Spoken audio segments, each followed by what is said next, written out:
The world of Latin music does not often fall silent, but when the name Willie Colón enters the conversation, the tone changes.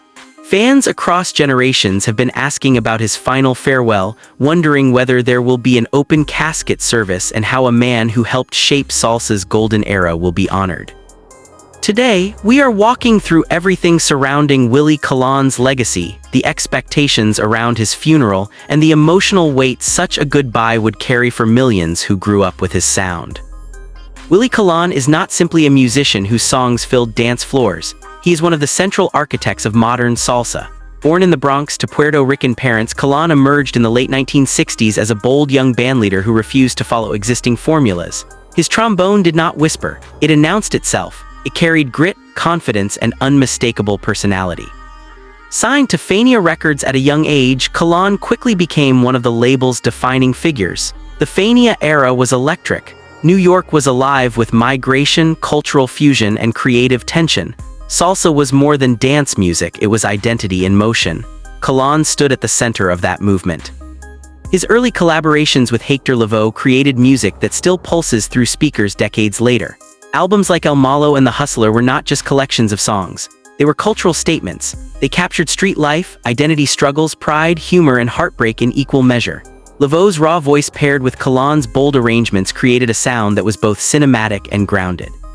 But Colón was never content with simply producing dance hits. He pushed salsa toward political commentary and narrative depth.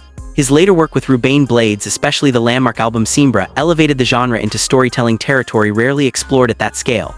Songs like Pedro Navaja blurred the line between music and cinema. They told stories of urban survival and moral ambiguity.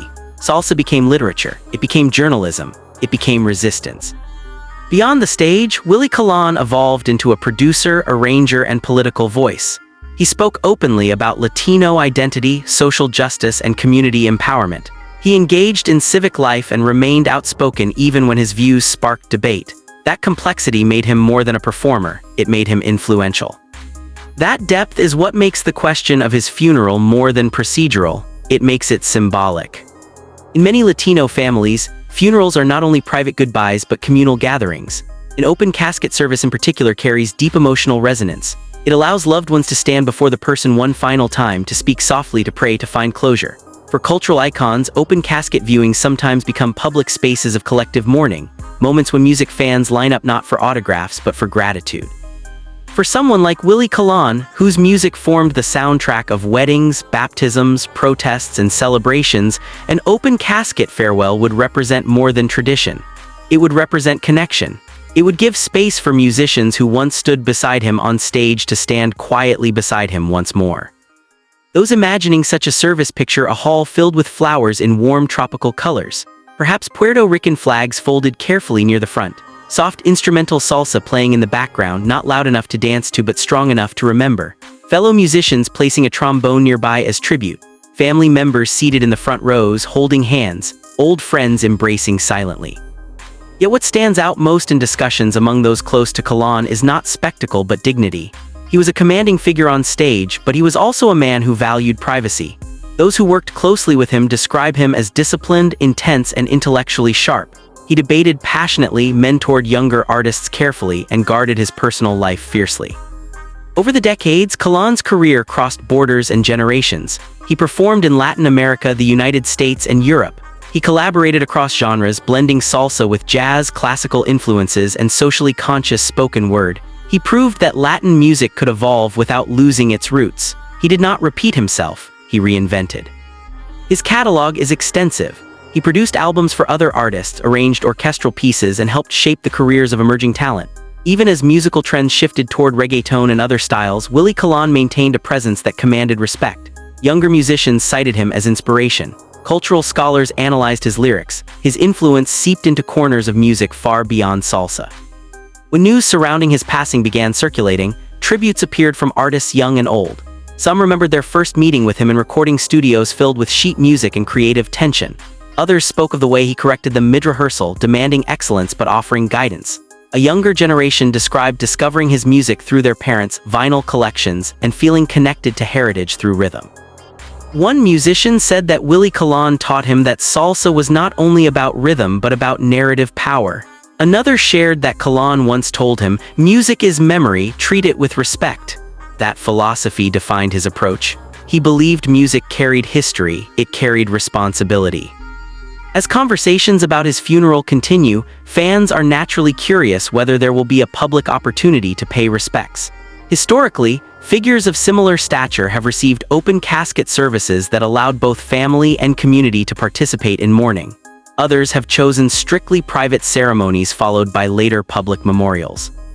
In imagining a farewell for Willie Colón, it is easy to envision musicians gathering to perform one last tribute, a quiet rendition of one of his iconic compositions, stories shared in both Spanish and English, laughter breaking through tears as someone recalls a stubborn rehearsal or a passionate debate about tempo and lyrics, perhaps a final trumpet or trombone note echoing softly as a symbolic goodbye. But funerals are not performances, they are family moments first. That distinction is critical. For public figures, the tension between public admiration and private grief can be overwhelming. While fans feel personal loss, families feel immediate, intimate absence. The desire for a communal goodbye must always be balanced with the family's need for space and dignity. Speculation moves quickly in the digital age. Claims about open casket viewings, public memorial dates, and service locations can spread before verification. That is why clarity matters. As of now, there has been no official announcement confirming funeral details, including whether an open casket service will take place. The family has requested privacy while arrangements are being made, and no verified information about dates, locations, or service format has been released publicly. That means any circulating claims about specific open casket viewings or public memorial events should be approached cautiously until confirmed by official sources.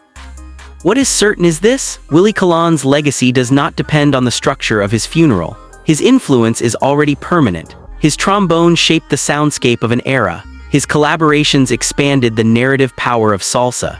His presence encouraged generations of Latino artists to see their culture not as background, but as headline. Whether his final goodbye is open casket or closed, private, or eventually public, the impact of his life will remain visible in every brass note that echoes through salsa halls worldwide. Fans continue to stream his music. Radio stations replay his classics. Young musicians study his arrangements. Cultural commentators revisit his interviews. In many ways, his farewell has already begun in living rooms where his voice once played on vinyl. As soon as the family releases verified updates about funeral arrangements, those details will clarify the questions surrounding format and attendance. Until then, respect remains essential. The stage lights may dim, the trombone may rest, but Willie Colón's rhythm does not disappear. It carries forward in dance steps, in lyrics, in memory. And when the time comes for his final public goodbye, whenever that may be, it will not be defined by whether a casket is open. It will be defined by the music that refuses to fade.